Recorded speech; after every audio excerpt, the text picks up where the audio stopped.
আরে আরে বন্ধুরা দেখো আমি 1 নম্বর বক্সটা তো পেয়ে গেছি। আচ্ছা ঠিক আছে, এই দেখো বন্ধুরা আমরা 2 নম্বরটা পেয়ে গেছি। এই দেখো বন্ধুরা আমি 3 নম্বর বক্সটা পেয়ে গেছি। আজকে আমরা এই বক্স গুলো খুলবো, দেখবো কার ভাগে কি রয়েছে। আচ্ছা ঠিক আছে, শুরুটা আমারটা খুলি।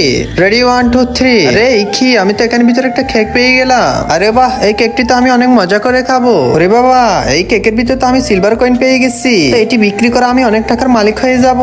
আরে বাহলা, আমি তোর ভাগ্য তো অনেক বেশি ভালো। এবার আমারটা খুলে দেখি তাড়াতাড়ি। 1 2 3। কে জানে আমার ভাগ্যে কি রয়েছে। আরে এই কি, আমার বক্সের ভিতরে তো কেক রয়েছে। ইয়ে বান্ধবীরা দেখ, আমিও সিলভার কয়েন পেয়ে গেছি। তার মানেও আমি অনেক বড় ধনী লোক হয়ে যাব। আরে বাহ, তোদের ভাগ্য তো অনেক বেশি ভালো রে।